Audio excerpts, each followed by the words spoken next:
Spent all day yesterday and all day today up until now working on the large pond, the 50-foot diameter hand-dug pond that we've been documenting, and kind of hit a physical wall today in continuing on with it. So I thought it'd be a good chance or an opportunity to update folks on where it is. It's moved along quite a bit, and I'll share notes with those of you that are interested, so stick around. Hoping here that it's not too windy to film this. I've got my work glove wrapped over the mic to keep the wind down. But here we are. So it is moving along, clocked well over, I would say, at least 100 hours of labor in here. The BCS with the rotary plow has been a real champ. I did one oil change on it. I need to do another oil change. It's been really put through its paces, but it has facilitated this work amazingly well. You can see here's an area that was broken up by it recently, so it's way easier to scoop up the material. Still have to lift every shovelful and put it in a wheelbarrow and send it somewhere, but as a quote-unquote waste product for doing this work, the amount of raised beds that are developing all around here, it's kind of stunning. I think I'm a little overwhelmed trying to figure out what to do with them all. I should show you.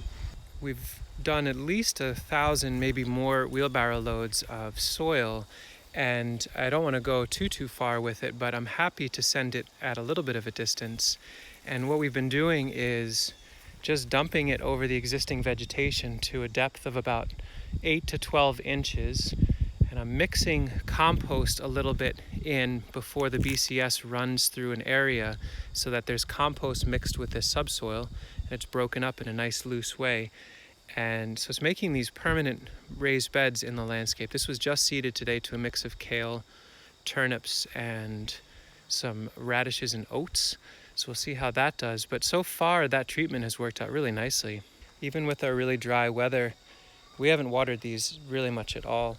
But here's a bed.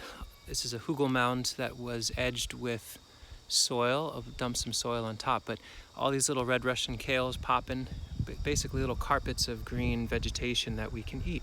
Having all of these new raised beds developing around this site, it keeps the motivation up as far as doing this work, because it's physically pretty daunting to be digging a pond of this scale, moving the soil by hand.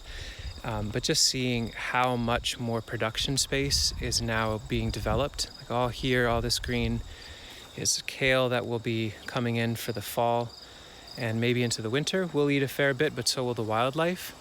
But you can see basically everywhere around the pond is just getting covered with this low organic matter for sure, because it's lower in the soil, but broken up and pretty loose. It's dry right now, but the texture is there. It just needs the soil life there. So once we get some wood chips on here, maybe a little compost on top. This bed hasn't been seeded yet, but I will do so. Just basically dump it on the weeds, dump it on the plants, pin them down, and sow it to somebody fast. And it seems to be working pretty amazing to develop these beds. So the pond itself is evolving. I'm not going to say we're in the home stretch, because that's just crazy talk, although I'd love to say that. It wouldn't be true. But one thing that's starting to happen is the details, the edges, the steps, the ramps, all of that is starting to evolve. It's basically a sculpture that just happens slowly and iteratively. So using the rotary plow to break up the soil in these big swatches, back and forth, then that gets retired for a little bit. Wheelbarrow comes out, scoop and harvest the soil. And then as we get to each of these steps, that's done with hand tools, either a pickaxe or a mattock, I should say, or a sharp shovel. And so we're basically sculpting these little steps that'll be at various levels underwater. Eventually what will happen is we'll put compost on those and plant out different aquatic plants that are appropriate for those depths. And the access to the pond will be through these gentle ramps. And what I'm realizing is that I want to have the pond, once it's full, that at no matter what the water level is, that there's easy, safe access for even the tiniest creatures to either get water if the water lines up here, or later in the summer if the water's much lower, to be able to get all the way down. So even a mouse should be able to get water from here. I want this to have really thorough, long-lasting ecosystem service for those who come here. And I'm leaning more and more towards the idea of actually leaving the persimmon and the miscanthus, shaving these islands down a bit more, but having them in here as places. So if there's like migrating ducks that want to lay eggs, or creatures that want to float on here but get into a space that's shaded and protected, that there might be some value there. I'm interested to hear if folks have opinions on that. Having little islands in this space, does that seem good by you? I know I could get more water in here if I just chop them out, but for now I can't dig them out anyway until the fall, but maybe they actually stay. Right now I'm kneeling down in the lowest part of the pond, which is the northeastern corner of the pond. I think this will be the area that we go the lowest. I'd like to get a lot deeper. We're about 3 feet below grade right here. So I'm basically eyeballing with the center line through here being roughly grade. I have yet to bring a level out here. I think most of the excavation will be done without that. And then we can either eyeball it or just see, once it actually fills with water, how to make adjustments. But you kind of get a sense of where we're going here. I'd like the rest of this area in here to also be at least 3 feet deep. I'm going to aim for a few spots to be 5 or 6 feet deep if we can do that. I'd like to be able to get underwater nicely at certain times of year in order to cool off, or have a couple people be able to float around and swim. Obviously no diving boards in a pond of this shallowness, but it's moving along slowly but surely. I realize this stump is probably a useful metric or visual to give you a sense of how far it has come. If you can imagine, I cut that roughly at ground level. Maybe this was about 4 inches above ground level, the top of that stump, before we started. And this has been a very delightful side project, using a pickaxe to get underneath it. Use an axe to chop off a lot of the major root system. And as we dig around it, I'm able to get deeper and deeper under, and eventually I use an axe to chop off the last bits. This will be featured somewhere at the edge of the pond once it's all done, because this stump itself has occupied probably about 8 hours of good work, and I'd like to see that in the future. But once that's out, we can get the grading in here a little bit cleaner and better, get the ramp shape. So again, here's another entry point. You can see I'm using this for the wheelbarrow, but that'll also be for foot traffic or creature traffic in the future. There's 4 of those all throughout here that have just a very, very gentle, very low incline. So it should be safe and easy for anyone who wants to access this water.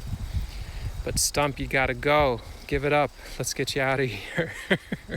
In some ways, it's a real mess just having wheelbarrow load after wheelbarrow load of this soil dumped everywhere.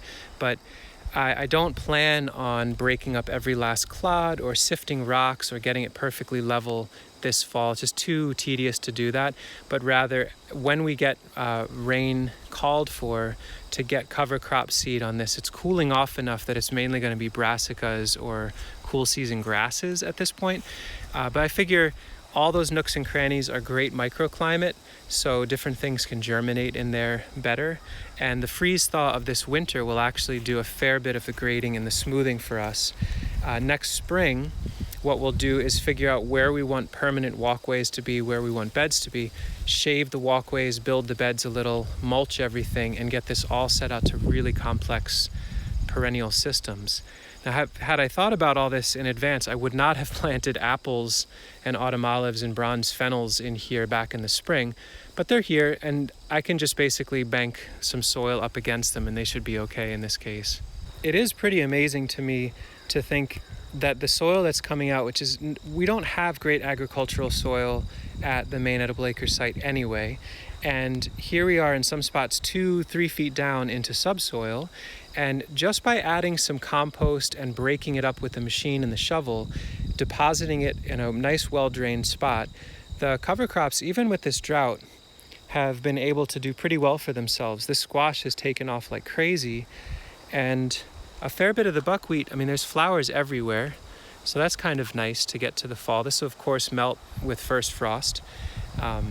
But I'm really pleased to see that subsoil can become a garden without too much fuss. I think once we actually get some real compost on top and fungal life, these beds will be incredibly productive next year.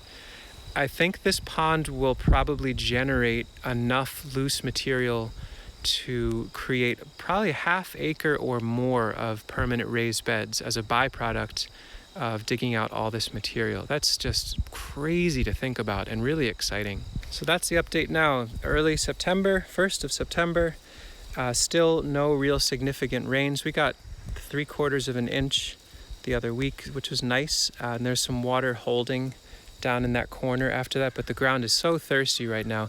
Luckily, we're not getting rain, at least for the sake of this excavation.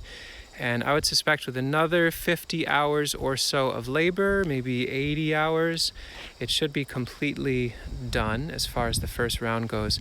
Huge thank you to my friends that have been coming to help, Chris and Caitlin. You're wonderful. We appreciate you. Juan, you're ridiculously amazing with a shovel.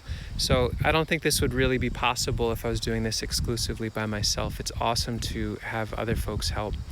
So there's a big gaping hole in the ground that will hopefully be bigger soon. I'll do an update when the final excavation is done, and certainly we'll do an update when this has some significant amounts of water in it. That might even be in the spring, but we'll share notes as we go. Thanks for looking at a hole in the ground for a bunch of minutes with me. Hope you have a lovely day. Take care.